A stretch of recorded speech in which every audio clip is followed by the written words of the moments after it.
Burton Stephen Lancaster is remembered in film history as the 19th greatest star of classic Hollywood, as ranked by the American Film Institute, AFI. With his rugged physique, natural charisma, and complex acting ability, he was the embodiment of the American hero, an independent actor and producer who won the Academy Award for Best Actor in 1960 for his portrayal of the charismatic preacher Elmer Gantry. He was known not only for his gritty, yet emotional roles, but also for his radical political stance and courageous advocacy for civil rights. However, a late revelation, hidden after his death in 1994, revealed a personal conflict deeper than any of his complex on-screen roles. Burt Lancaster secretly dated several other prominent gay and bisexual actors of old Hollywood. The story of Burt Lancaster forces us to ask, what drove a man who was a fierce advocate for social justice and a challenger to the White House to spend his life hiding a part of his true nature and his loves? Was his tragedy simply a result of the external stigma of society, or was it the result of the pressure of public image to tolerate personal truth, even in the most private of lives? And how did that internal tragedy, the burden of pretending, protecting, and suppressing the truth for decades, eaten away at his spirit, forcing him to wait until his final years to find release by revealing the identities of his secret lovers? Let us explore the brilliant yet dark journey of one of America's most complex movie stars. Burton Stephen Lancaster was born on November 2, 1913 in New York City.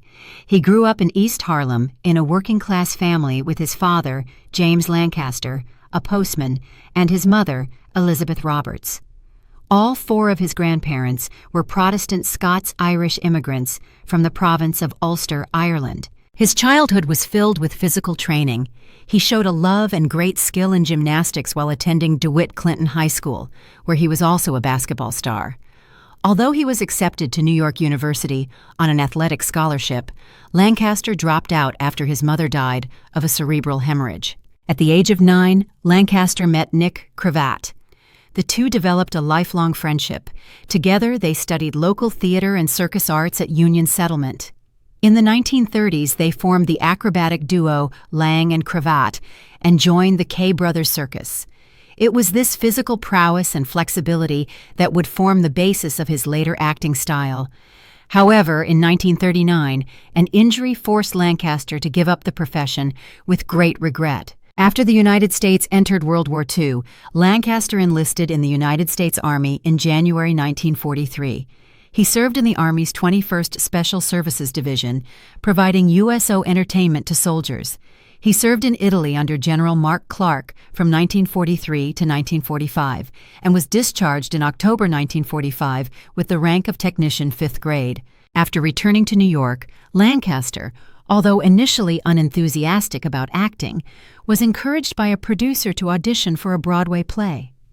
His performance in A Sound of Hunting, 1945, which lasted only 3 weeks, caught the attention of Harold Hecht, a Hollywood agent, who promised him the opportunity to produce his own film. In 1946, Lancaster's appearance in The Killers, opposite Ava Gardner, became a critical and commercial success. The film not only made him and Gardner stars, but also helped define the noir style. Lancaster was known for his ability to combine grit and masculinity with emotional depth. Not long after, the peak of his career was marked by the formation of independent production companies. Keeping his promise, Hecht and Lancaster founded Norma Productions, later renamed Hecht Lancaster Productions. By 1955, James Hill became an equal partner, and the company became Hecht Hill Lancaster. This move was revolutionary because it gave Lancaster more control over his projects, allowing him to pursue more socially conscious and artistically ambitious films. Tarzan's Trapeze, 1956, the first film under the HHL banner in which Lancaster used his past acrobatic skills, performing many of his own stunts. It was a huge box office success, and Lancaster won the Silver Bear for Best Actor.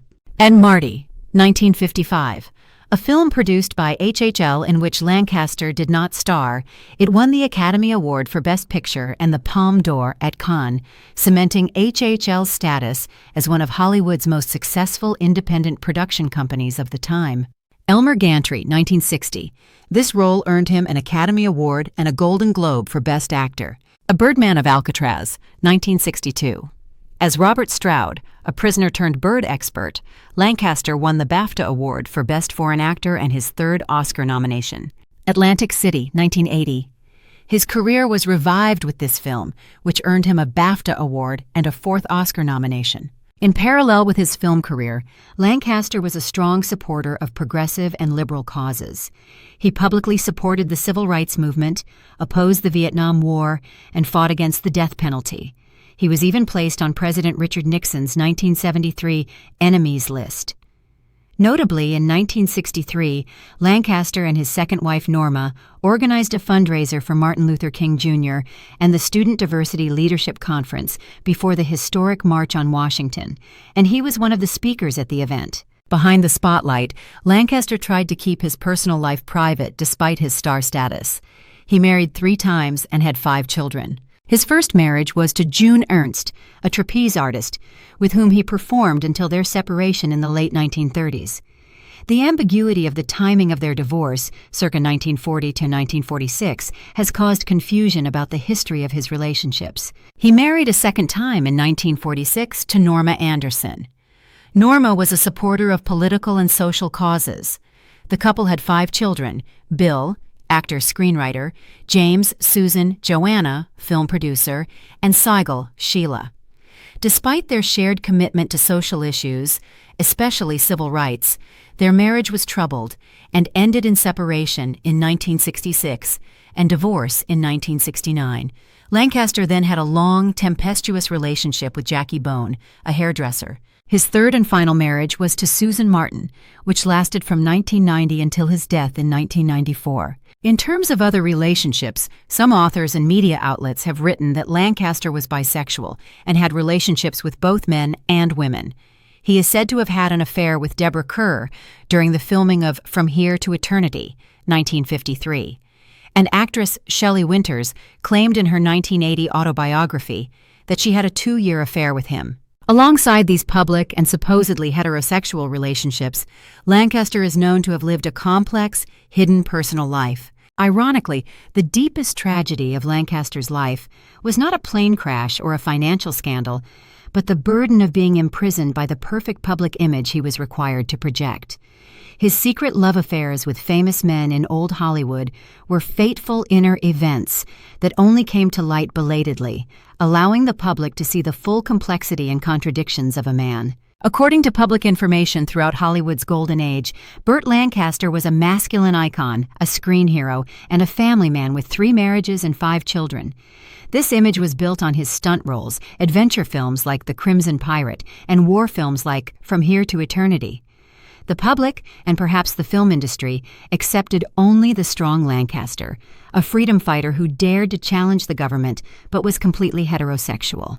However, as biographers have noted, some media and authors have written that Lancaster was bisexual.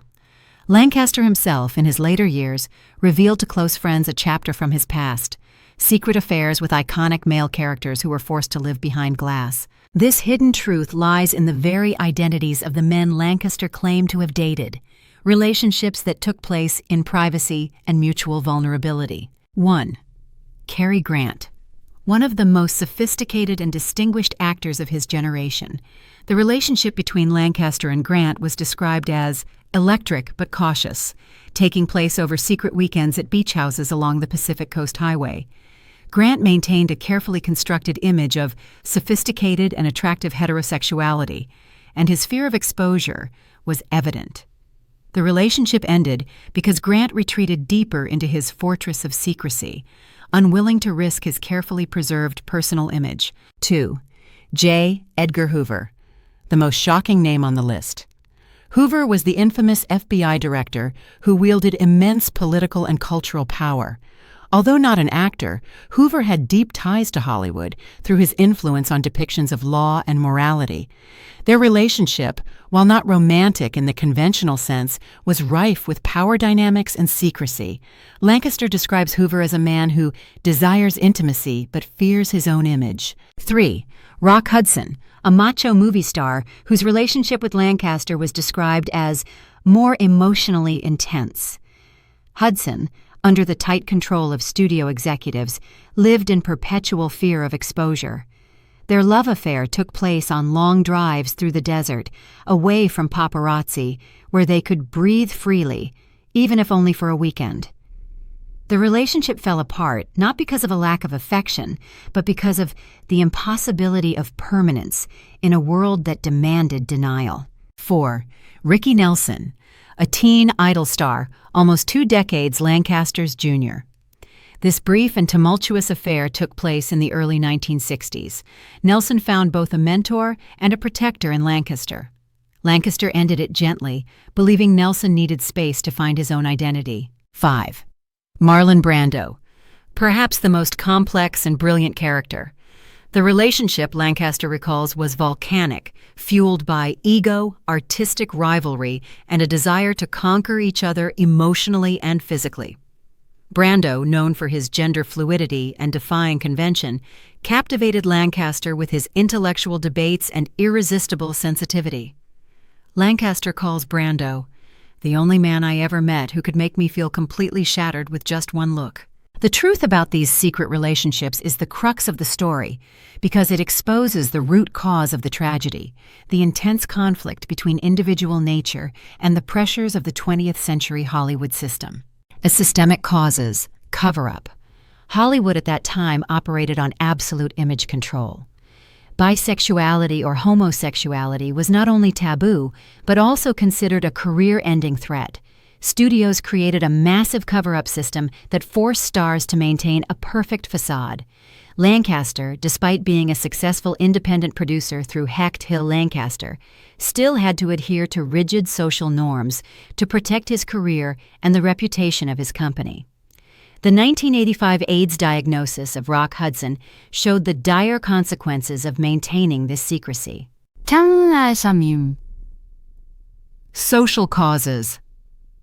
American society at the time, especially in the anti-communist and conservative post-World War II climate, did not tolerate any form of sexual deviance. For a masculine icon like Lancaster, who often played strong, action-oriented characters, admitting the truth would have shattered his entire brand. Although Lancaster was a progressive activist, fighting for racial equality and freedom of speech, ironically, he himself could not openly practice equality and freedom in his love life.